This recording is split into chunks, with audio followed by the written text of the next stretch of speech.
شحال كيتخلصوا اللعابه ديال الكره؟ اكيد اي واحد منا في اوروبا يطرح السؤال على راسو نظرا للنيفو المعيشي اللي كيعيشوه اللعابه، سواء من الحياه الرفاهيه، السيارات الفخمه، الساعات ثمينه، اللايف ستايل واعر اللي كيعيشوه اللعابه ديال الكره خصوصا في الدوريات الاوروبيه. ملي كيجيو هاد الفلوس كاملين، واش هادشي كامل غير الصالير ديالهم الشهري؟ وكاينين مصادر واسرار اخرى كيضربوا العقل ديال بصح. اول حاجه، الراتب ماشي هو كلشي. كلنا عارفين بان الصالير ديال اللعابه عالي بزاف. فمثلا في الدوري الانجليزي متوسط راتب اللاعبين هو 65 الف باوند في السيمانه، اي ما يعادل 68 مليون سنتيم ديالنا في السيمانه. ولكن هذا غير معدل، يعني كاين اللي كيتخلص قل، كاين اللي كيتخلص اكثر على حساب كل لاعب، السميه ديالو والتاثير ديالو. فمثلا نجوم ولاعبين كبار بحال هالاند او صلاح كيوصلوا ارقام خياليه واكبر بكثير من الرقم اللي قلت لكم دابا. فمثلا هالاند كيتخلص اكثر من نصف مليون باوند في السيمانه، اي ما يعادل 500 مليون سنتيم في السيمانه واكثر. فهذا هو اول مصدر دخل ديال لاعبين كره القدم. ثاني حاجه هو البونيس. فمثلا لاعبين بحال محمد صلاح عنده واحد البونيس خاص به الا دار اكثر من 35 مساهمه تهديفيه في موسم واحد، فهذا البونيس كيتقدر ب 2.5 مليون باوند زياده ليه في الصالير، اي ما يقارب 3 مليار سنتيم ديالنا الى فات هذا الرقم ديال عدد المساهمات.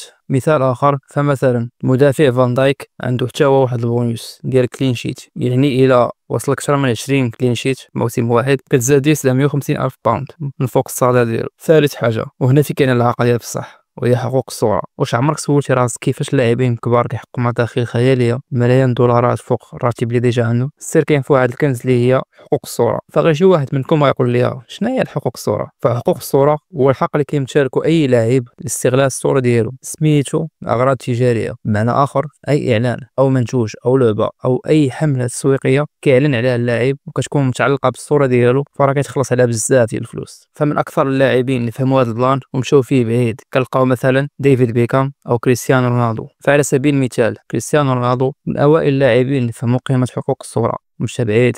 فهم اللي اسس شركه خاصه ودار شراكه مع شركه ميتش ميديا، الشركه الاسيويه اللي خلاته يولي الوجه الاعلاني ديال شركات ضخمه في اسيا، كالاعلان ديالو الشهير مع الشركه شوبي. زيد عليها اشهارات اللي كيديروا في منصات التواصل الاجتماعي. فمثلا كل اعلان كيديروا في انستغرام كيتخلص عليه اكثر من مليون دولار للبوست الواحد، وهذا شيء عادي نظرا للسميه ديال كريستيانو رونالدو، كتعتبر اكثر انسان متابعه حول العالم. بالاضافه الى ميسي والشراكه اللي كتجمعوا مع الشركات العالميه والعملاقه بحال اديداس وبيبسي اللي كيخلصوا ملايين الدولارات باش يستعملوا الصوره والشهره ديالو لاغراض تجاريه. ولكن في بعض النوادي بحال ريال مدريد كاين توجه مختلف تماما. فالرئيس فلورنتينو بيريز عنده وجهة نظر واضحة. اللاعب في ريال مدريد كيصنع النجومية ديال اللاعب، كيزيد من القيمة السوقية ديالو، وداكشي علاش النادي كيطلب نسبة من حقوق صورة اللاعب واللي هي 50% للنادي الملكي والنصف الآخر للاعب المعني بالأمر. فمرة واحدة في التاريخ فين تلغى هذا القرار وتبدل، وهادشي طرا ملي بغا كريستيانو رونالدو انتقل من مانشستر يونايتد لريال مدريد. فهنا وقع واحد الخلاف بين القرش بيريز والدون كريستيانو. فالفيديو ديالنا سهلة، نتمنى تكونوا استفدتوا معنا، ما تنساوش دعموا القناة، فهذه غير البداية، نشوفكم في الفيديو الجاي.